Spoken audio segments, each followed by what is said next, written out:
Well, hello everyone, and welcome to Inside the World's Largest Nuclear Fusion Reactor, a special live event brought to you by the B1M in partnership with Thinkproject.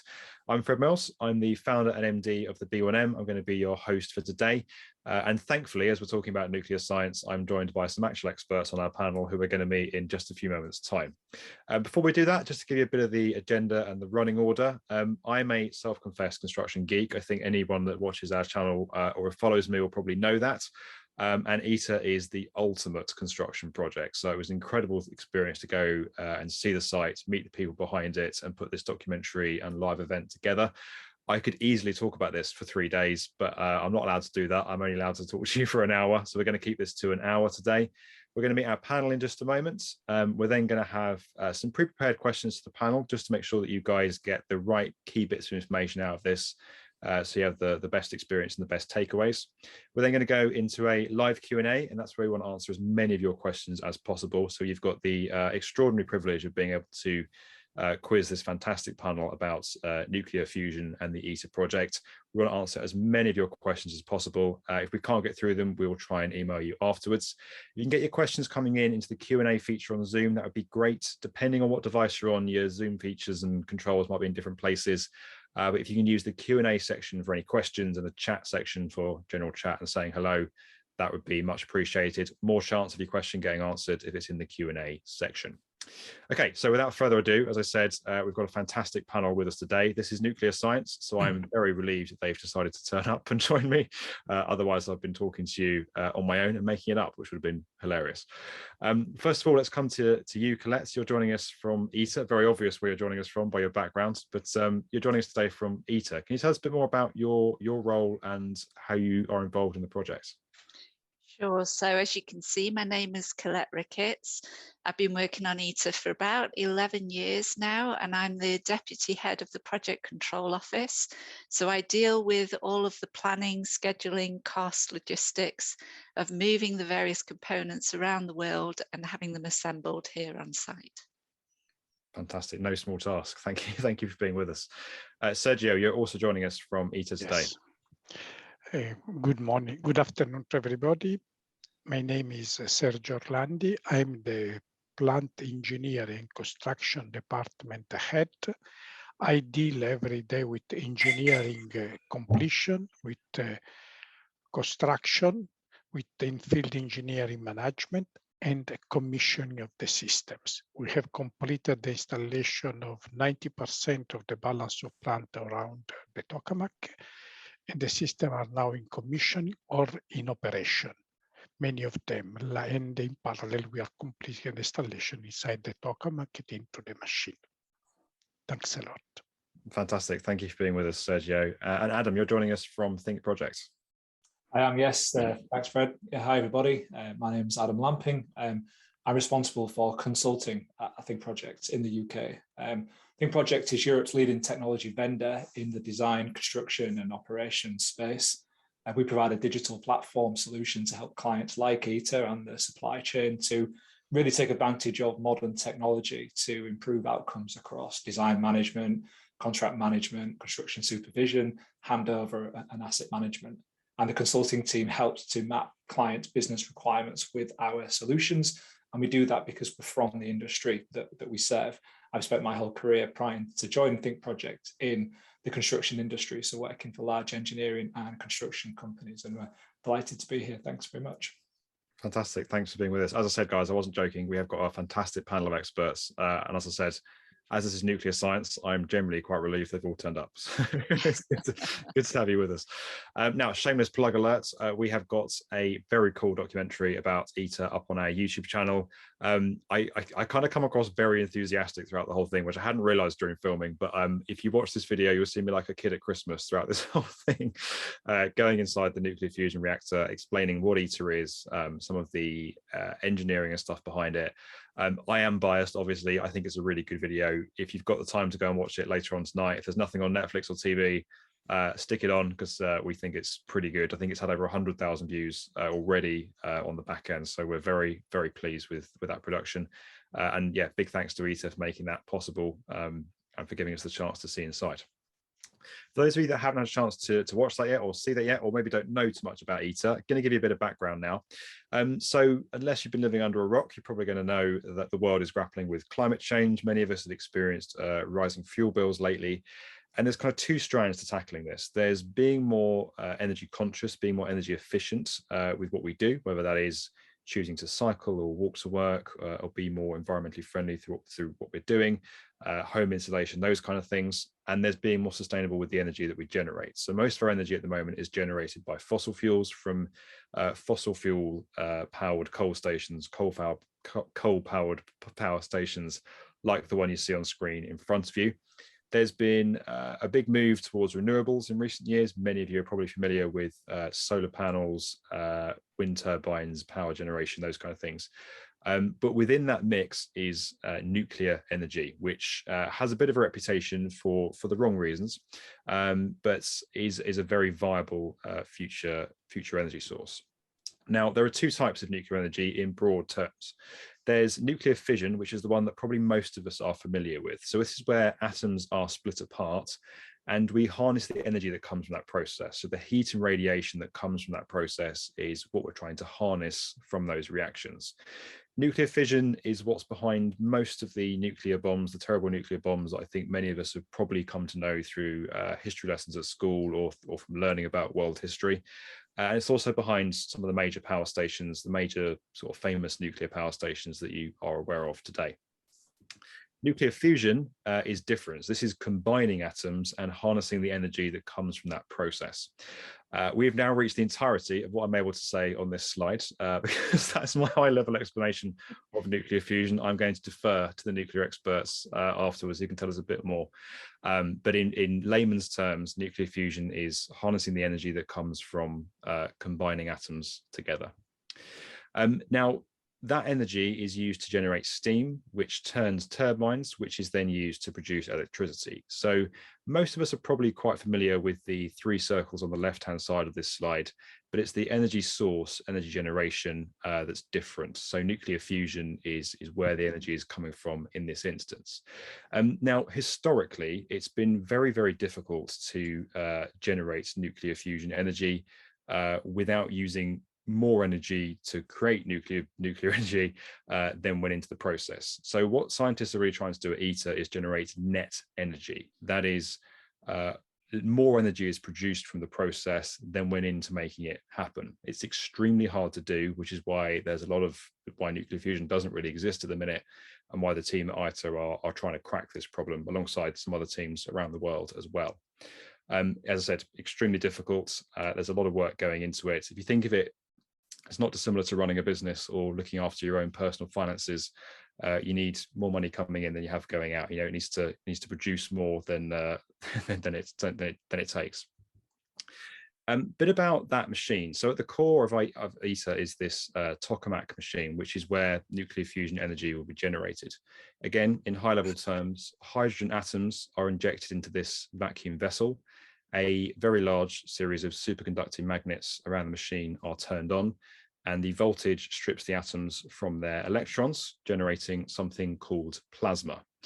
That plasma is then heated to 150 million degrees Celsius, and the energy from that process is what's used to generate those steam turbines and the electricity that I outlined just a couple of slides ago. Everything about the ITER project is immense, from the temperatures I'm describing here to the scale of the engineering, the complexity, the site, the logistics that goes with it. When I visited ITER, I was just blown away by all of these statistics and sort of facts around it, because it's just huge. It goes beyond what most of us can really comprehend or have been familiar with before. Just to pull out one of my favorite statistics, this is about the temperatures that are going to be created down at ITER. So when this machine is eventually turned on, that plasma, that 150 million degree Celsius heating that's going to be going on, will be hotter than the core of the sun, and will therefore be the hottest part of our entire solar system. So that site down at the south of France will be the hottest part of our entire solar system when it's turned on.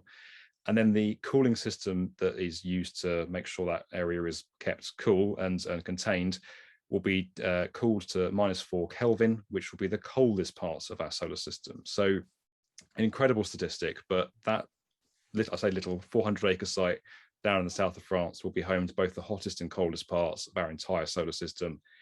That's probably the one statistic for me that puts this whole project into context. You know, it's yes, it's a construction project. It's easily the world's most consequential construction project, and all the statistics that goes with it is just absolutely phenomenal.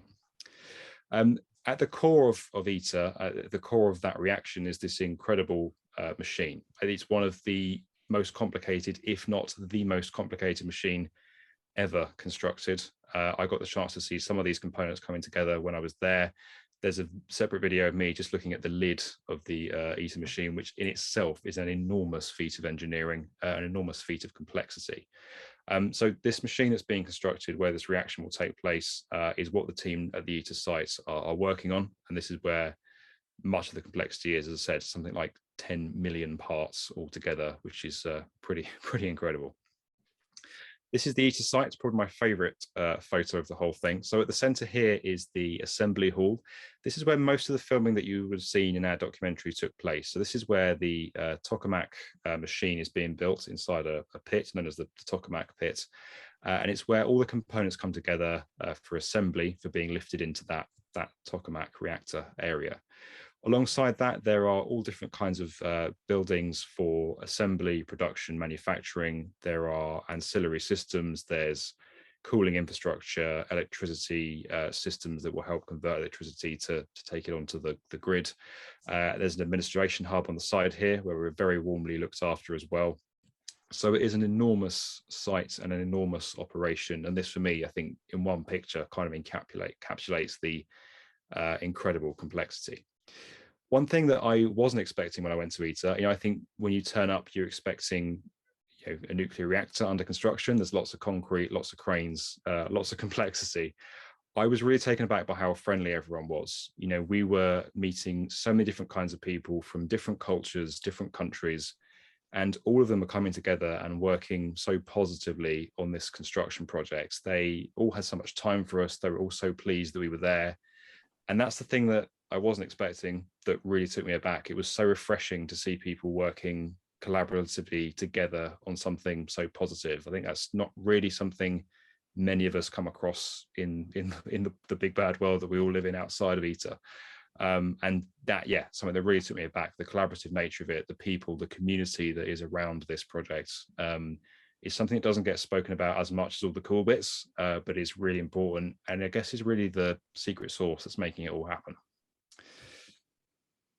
To make this happen, to get to this site, there again, huge amounts of upgrades and huge amounts of infrastructure.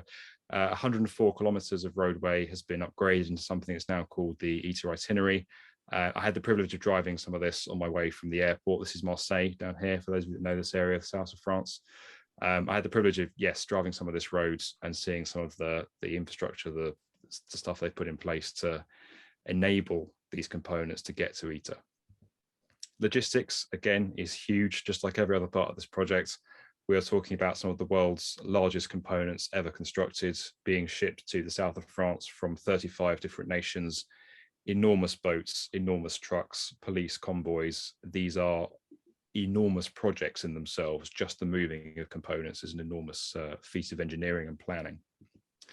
It all comes down to this. So this is a real picture inside that tokamak pit. This is where all of that effort is coming to. This is where the machine is being assembled. This is where we could see the birthplace of a new form of energy on this planet.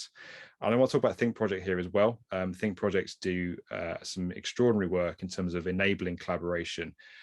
I think, for those of you that watch the B1M, you'll know we talk a lot about major infrastructure projects and the challenges behind them. And there's kind of normally one national government involved in putting that infrastructure project together. Here, you've got 35 national governments, all different cultures, different languages, different building practices, different preferences for contracts.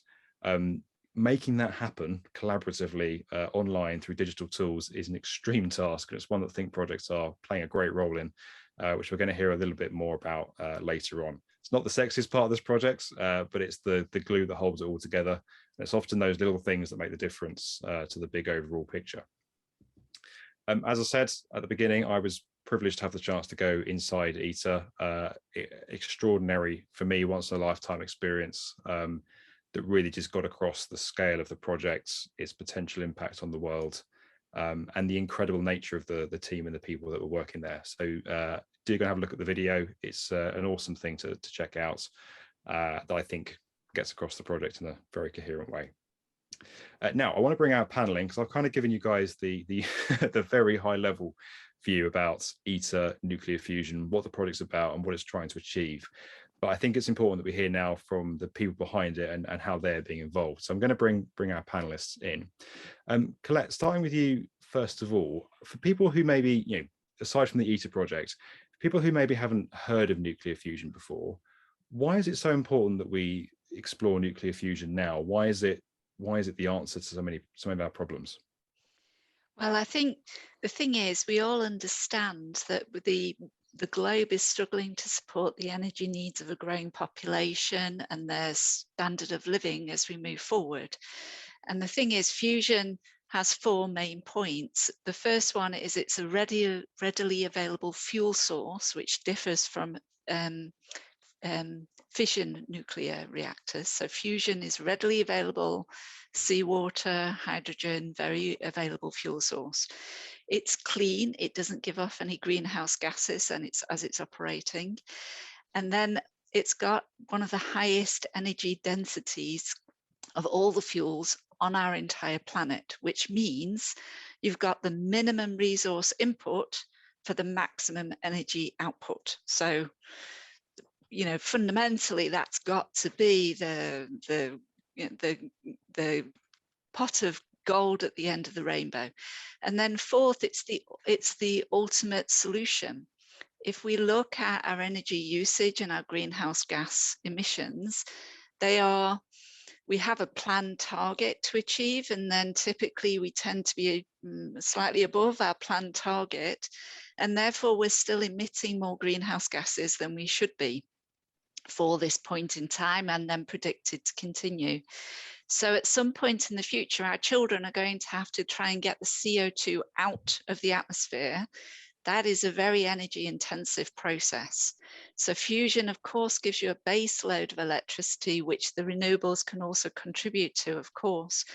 But importantly, if you want to suck CO2 out of the atmosphere and sequester it underground or whatever the solution is, you're going to need a clean energy source to do that.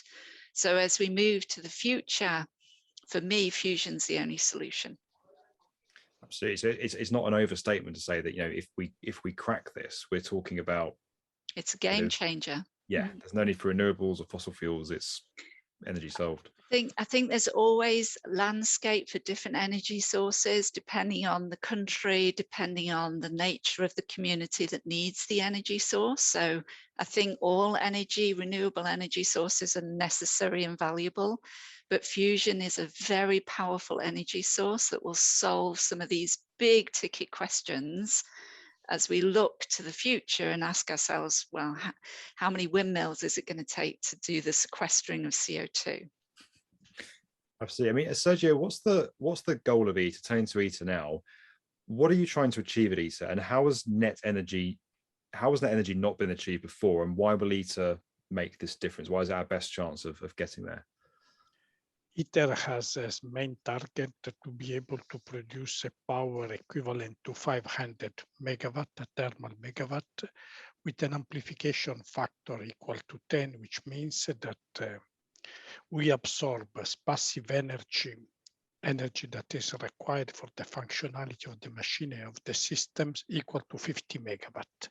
So means that we are able to produce a factor 10 of amplification of this energy, which can be being thermal energy. Obviously, we can change into electrical energy through a secondary side where we can heat the steam and move the steam into the turbine, and then we have the rotation of the alternator. This is the main target, but together with the production of energy, that is something obviously important, never done in any plant. We have to check the technologies, the phenomena that characterize the functionality of a nuclear fusion plants, because we have to check first the capacity to assure the production according to the necessities, the reliability of the energy source, because you know very well, to enter in production, we need as an energy source that has to be abundant, reliable, and sustainable. And this is something that is characterizing our fusion reactor.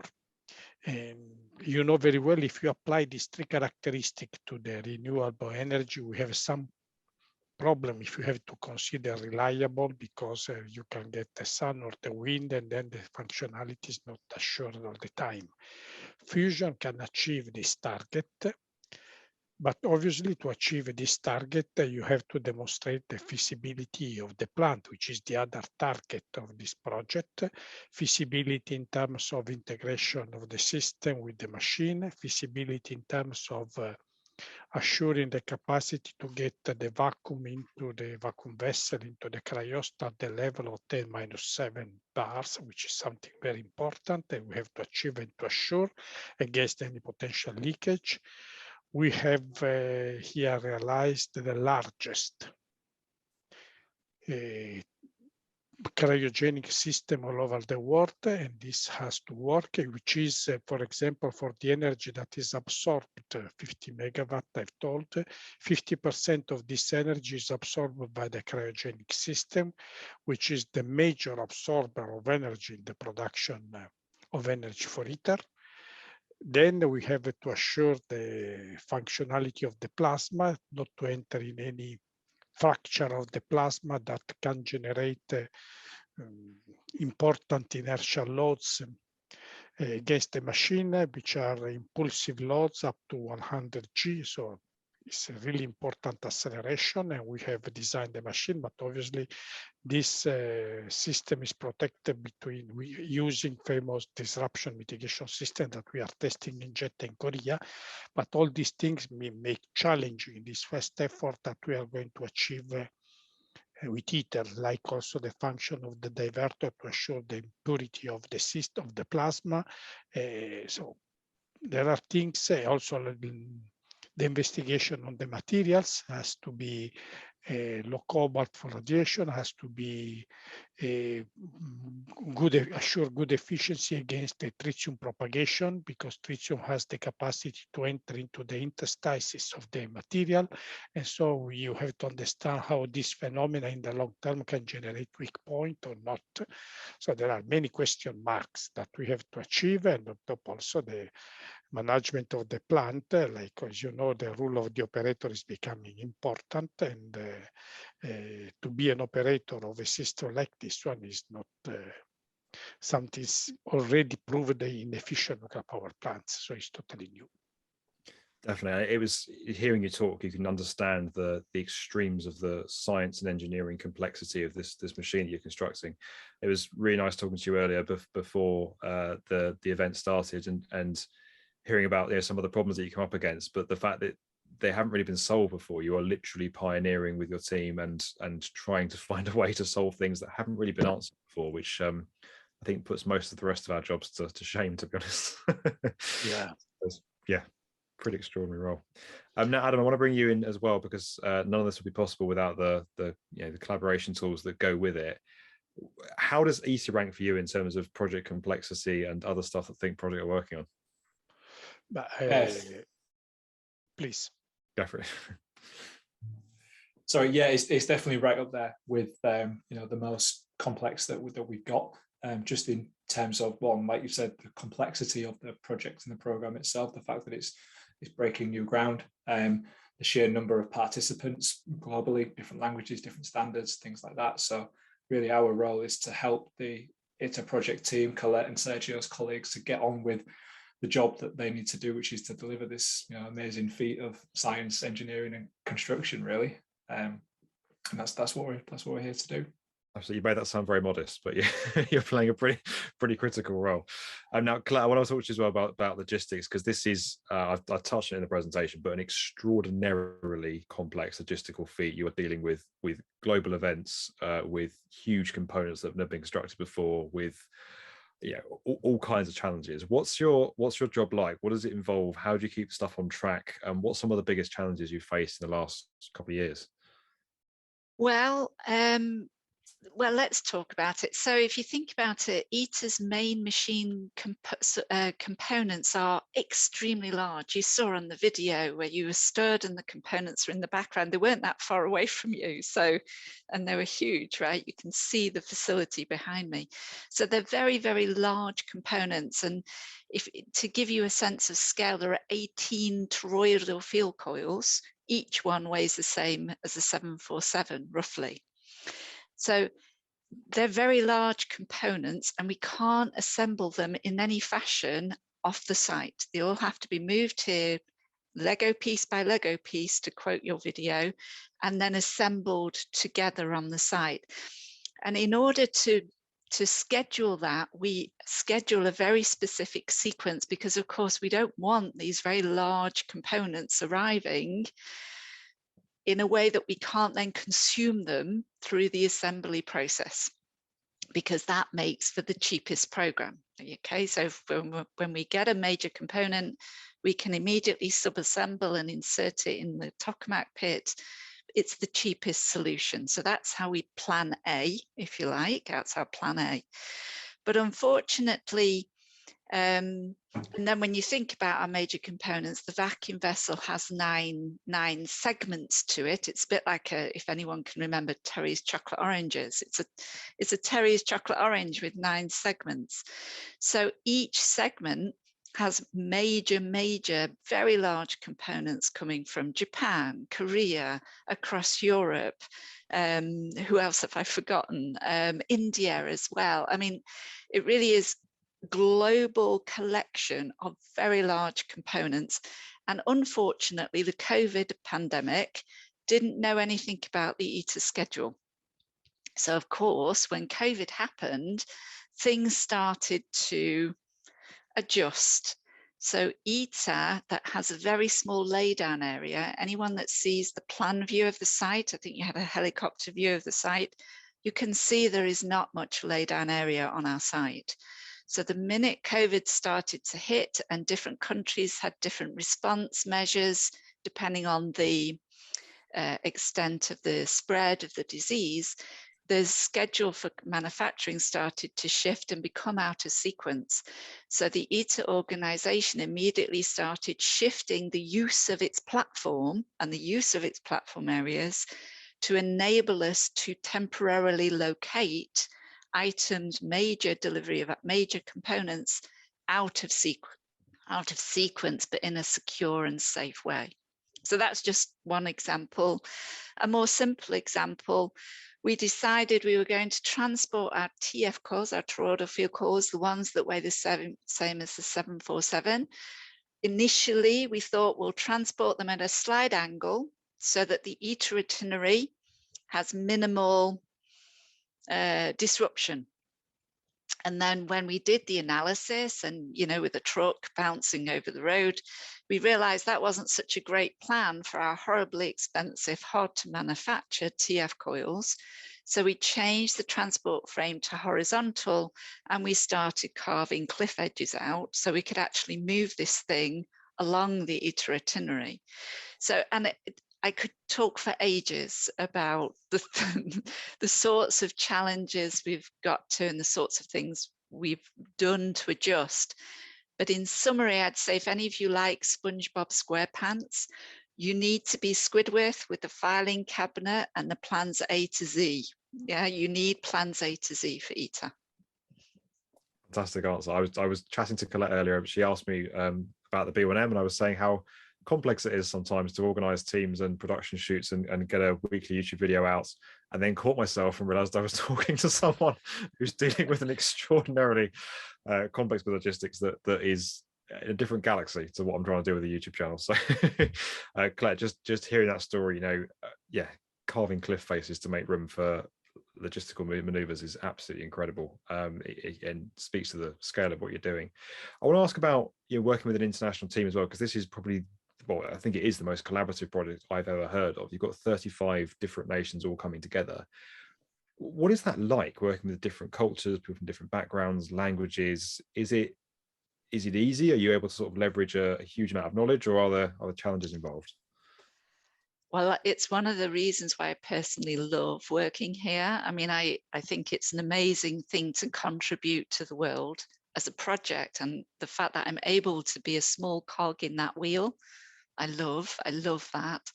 But also as well, how lucky am I to get to learn firsthand about all the different cultures and behavior patterns in one building. They're all in one building. I get to work with them daily. And I think we can definitely leverage the knowledge and experience of everybody here. And I'm really impressed with the colleagues I work with. But what I would say is that it also does present its challenges. But the people who work here, and I think you said something similar, are very accepting that people that come from different cultures, different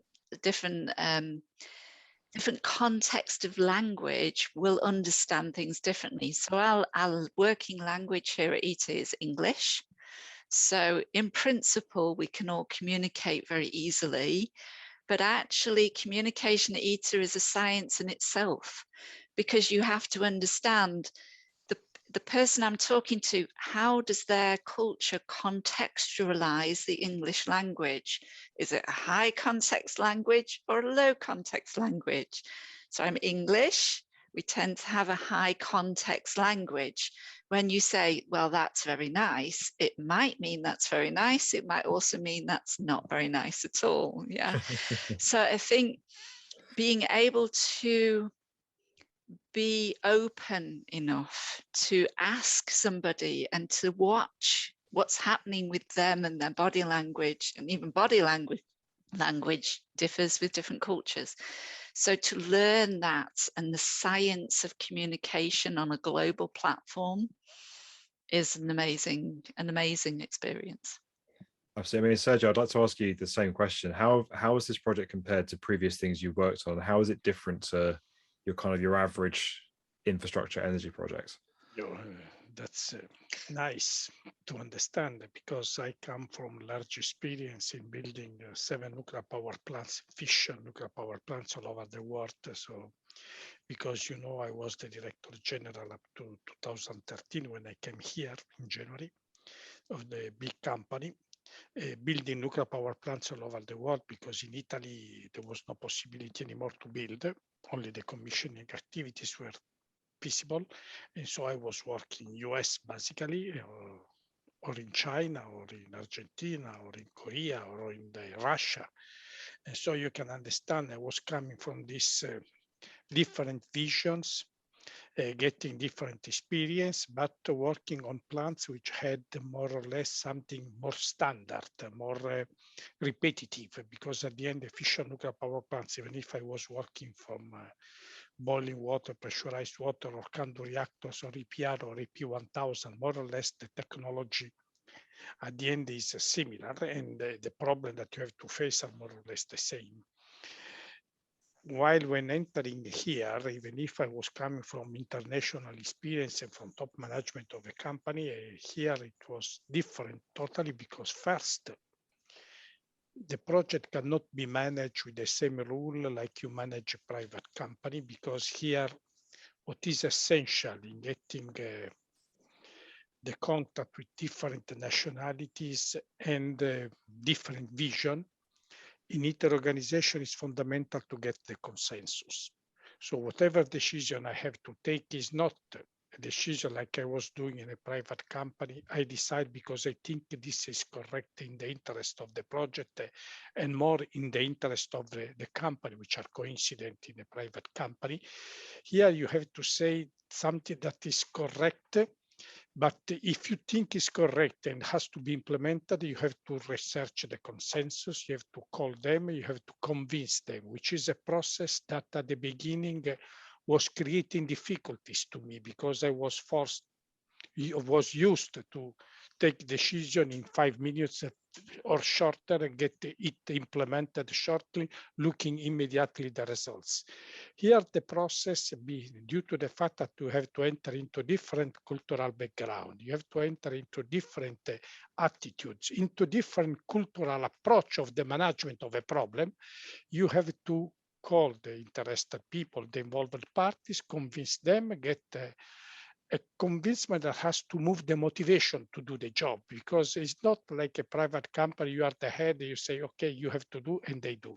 Here is different. This is creating the major difficulties in achieving the target, because what you think you can achieve in 1 day or in 1 week, here, due to this experience, this fact, this approach in researching all the time the concessions sometimes require more time. But obviously, this was the major difficulties in the first years. After that, when you get the credibility, trustability, and the people that is around you understand that when you talk, it's not just to talk for appearing or for generating a problem, but to give immediately a solution. At my age, no film is new for me, because all the movie that I see is part of a movie that I've already seen in the past, more or less. And so I know where to go, how to fix. And this is helping me now a lot now in the relation with all the people. And I have to say that here in this project, I feel really international. And I've lost my identity of Italian citizenship, because I feel more Indian, more Korea, because I'm working more with India, with Korea, with US. US in all my previous 35 years of work was basically my nationality, because I was working with them for more than 30 years. And here was very easy for me to enter again into this mentality, which is simple, pragmatic, to achieve the target. And this is something that at the end I propagated in all the way of working that is characterizing my life. So this is something that is giving really an experience in the life. And now that I've done 10 years of working here, this is becoming very easy, because obviously I've got the credibility, and the people that is surrounding me or were part of my department or are out of any of my department, they know when I talk, it's something that has a value. Alternative, I keep silence if I don't know. I prefer, this is my style. I never talk just to talk. It's amazing to hear it. You talk about that, and amazing to hear that it comes down to people, like so many parts of life, there's so many things we all try to achieve in life. It's the people you do it with and the working cultures you have around you. That's really interesting. Now, guys, we're going to move into our open Q&A in just a moment. I've got one more question for Colette before we do. There'll be many people watching today who are working on other construction projects, other infrastructure projects around the world, which aren't as are complex, but not as complex and as consequential as ITER.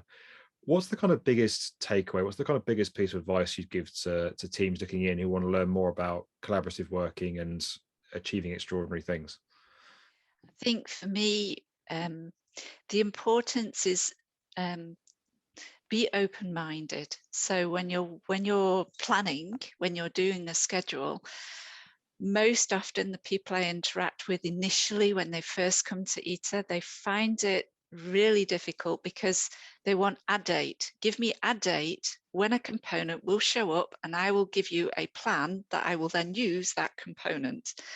And my answer is, well, I'll give you a range of dates, okay? And I will give you that range of dates, and what I need you to do is have a plan A, but also, given the more probable date, a plan B, and for the disastrous date, the plan Z. You need to have that kind of ability to deal in a complex planning environment. And everybody has that ability. We do it every day in our personal life. We do it all the time.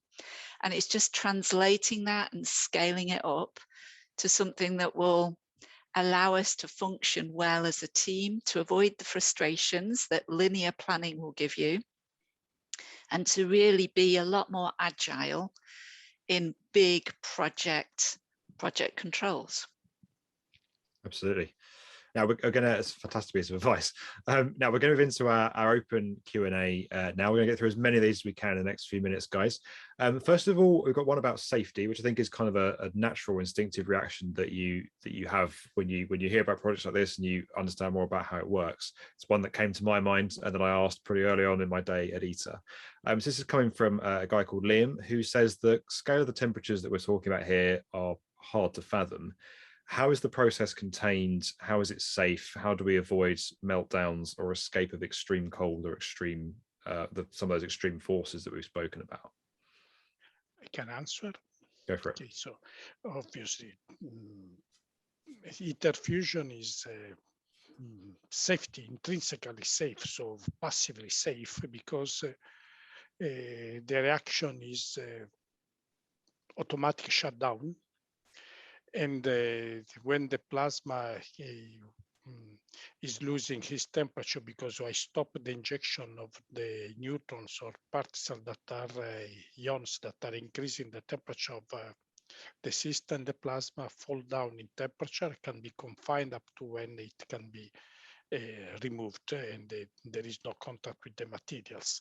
The contact with the materials is fully avoided with the magnetic field, boloidal and toroidal, above 12 Tesla, that keep confined the temperature into the plasma, burning far from the walls that are obviously also cooled with Tokamak cooling water system to keep the temperature below 300 degrees centigrade.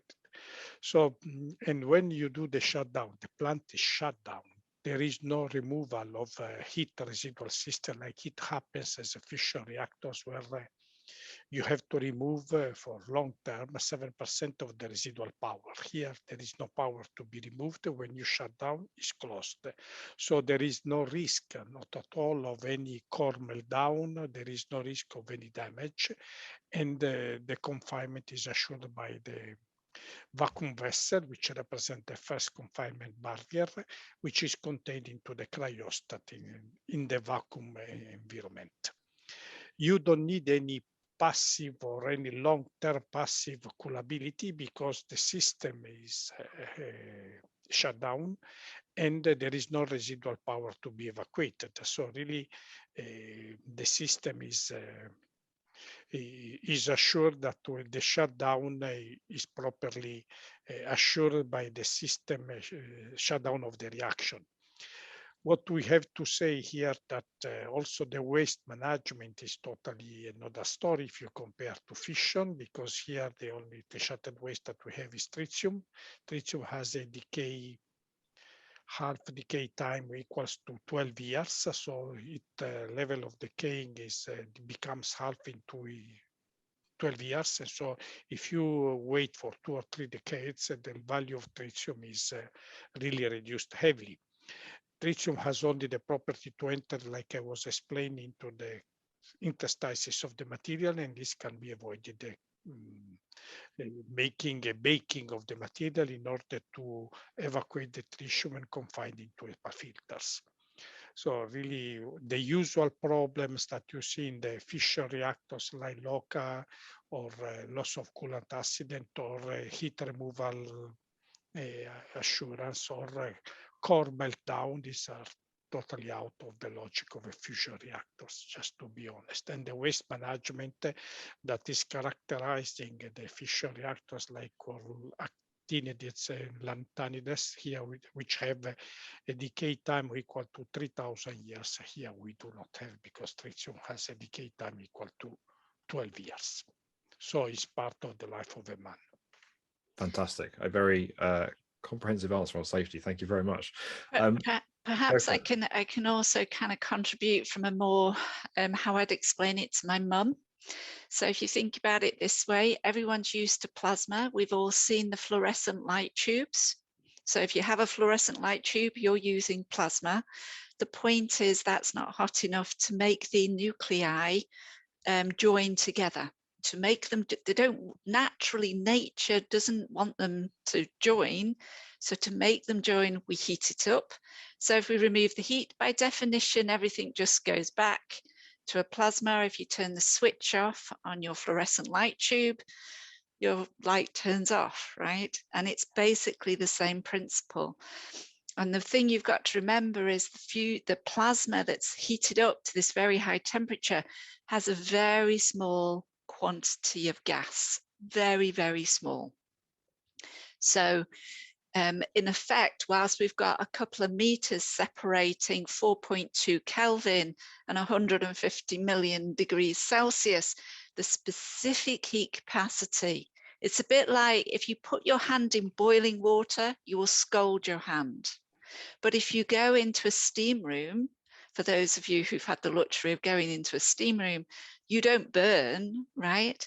And it's because of this difference in the density of the material you're talking about. And we use a tiny, tiny, ridiculously small fuel pellet. It's half the size of my thumb is the fuel pellet that we actually use to drive this machine. And as Sergio says, as the power comes off, the thing just returns to its natural gas state, which is half the size of my thumb turned into a gas. It is inherently, by its nature, fundamentally different physics, different mechanics than a fission reactor. That's a fantastic answer, guys. Thank you. I think it's a really important one, because a lot of us, when we hear the word nuclear, you think nuclear fission, you think Chernobyl, you think Fukushima. This is a fundamentally different area of physics. We're talking about nuclear fusion here, and I think having this conversation about safety is a really powerful one. And I think what, for me, makes fusion so exciting, because it really has the potential to safely change the world, which is exciting.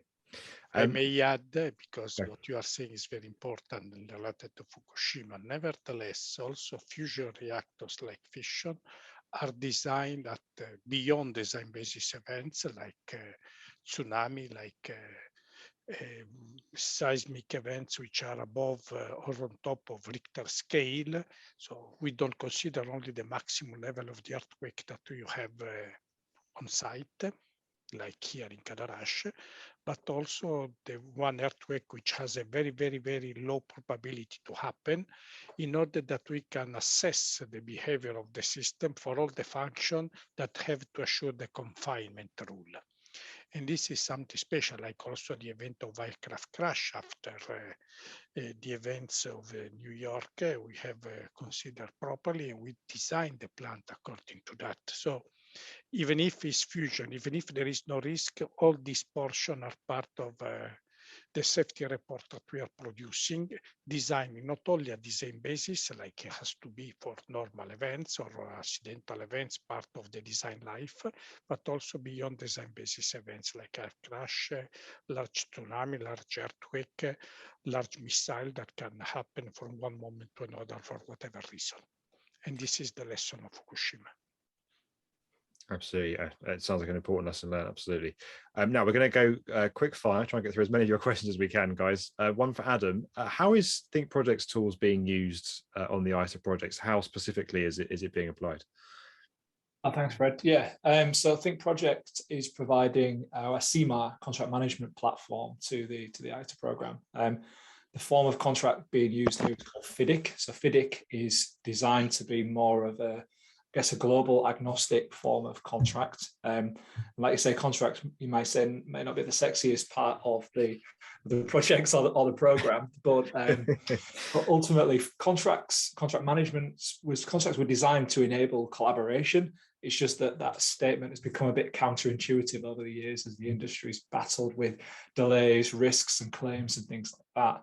And when you analyze the reasons for those things, it's typically not understanding the terms of the contract or periods of reply, and also record keeping around documents, potentially, for example. So our CMAR contract management platform walks Colette and Sergio's teams through compliance with the FIDIC contract in a web-based secure platform way, in a much more specific way than perhaps a document management system might do, and a lot less risky and placing undue obligation on the commercial team than, say, sending emails around and perhaps keeping records on spreadsheets, for example. So our CMAR contract management platform is providing the single source of truth, if you like, to allow Colette and Sergio's team to get on with delivering this amazing program.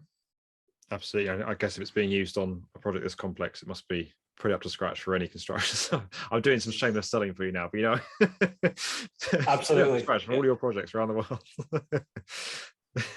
Definitely. And now a really good question that's come in from Stuart. This is one for yourself, Colette.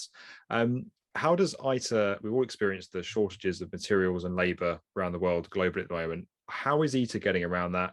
Is it getting around that? It's a very good question. So we have 7 members that fund the project, and Russia is one of those members. So we've, for example, made an arrangement so we can continue with the production and delivery of items from Russia, because they're free issue to the project. You have to understand the members make these components for free and give them to us for free. It's an amazing contribution.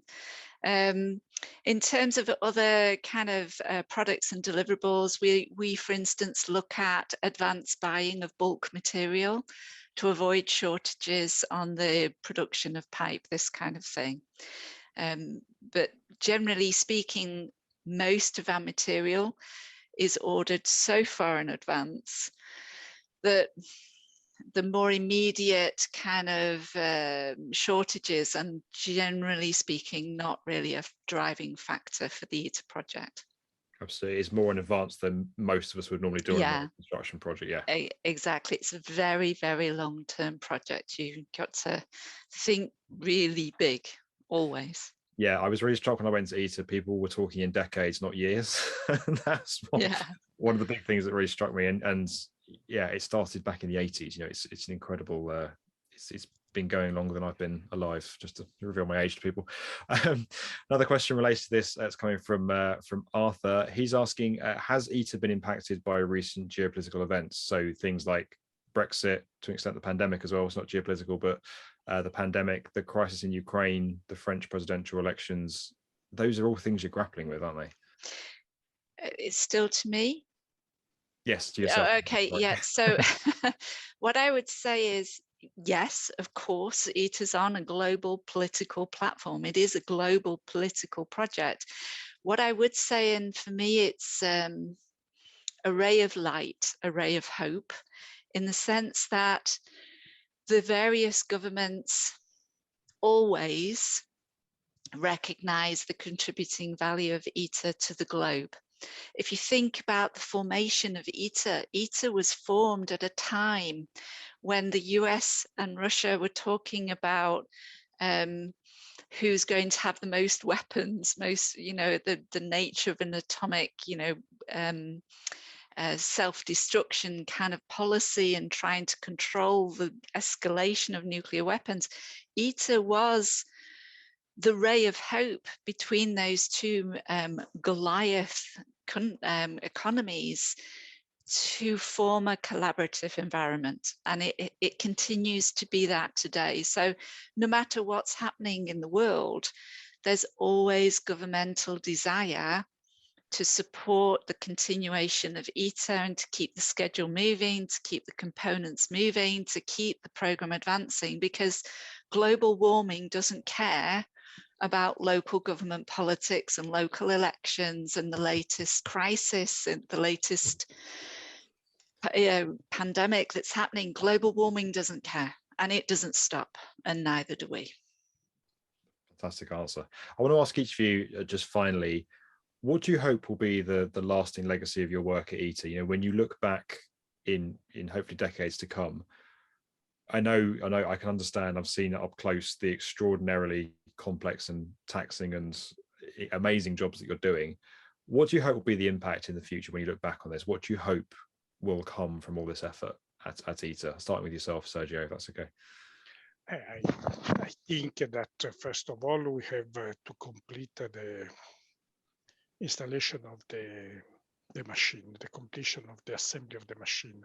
I really believe that the issue that we have to manage with the highest level of attention is an issue of integration of all the elementary portion of the machine, as well as the connection with the auxiliary systems of the machine that have to assure the functionality. You know very well that the machine is an assembly where the poloidal and toroidal field have to generate a magnetic field of 12 Tesla. If you imagine that the life is managing millitesla in terms of magnetic field, so we have 10,000 times larger than that.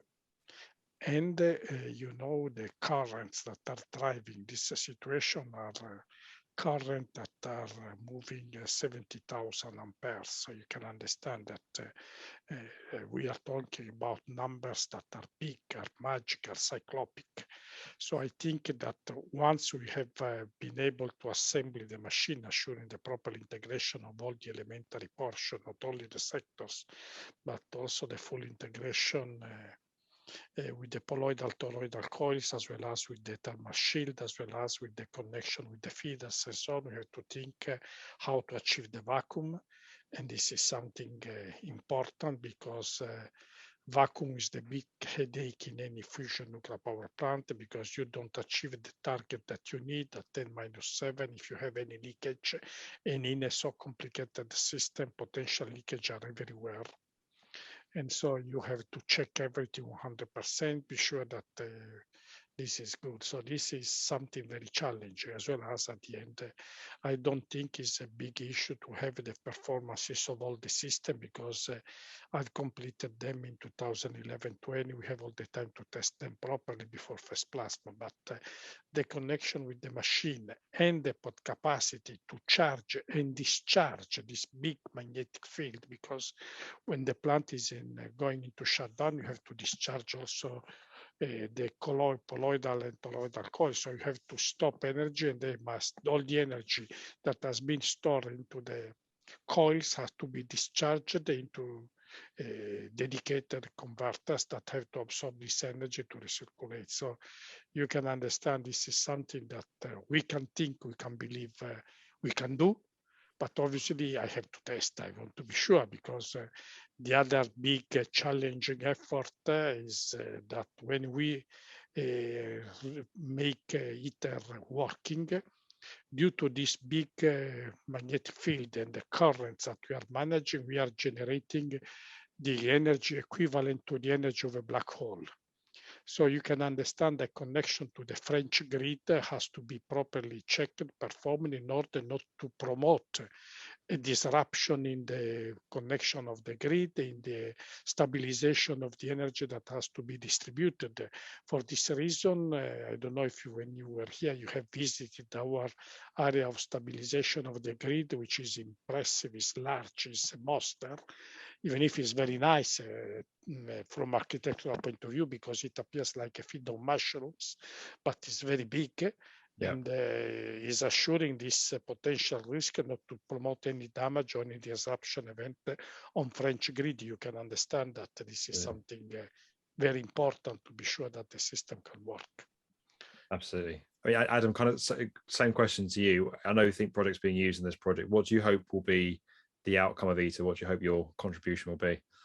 Well, ultimately, software tools, for me, they're there to augment human experience, not to sort of replace. So a tool on its own can't do much without good people and process and culture and things like that. But we want to really ensure we play our role in helping to, if not remove, reduce as much commercial friction as possible from this project, so that we don't fall foul of some of those issues that I mentioned earlier on. That's first and foremost for us the most important, I guess.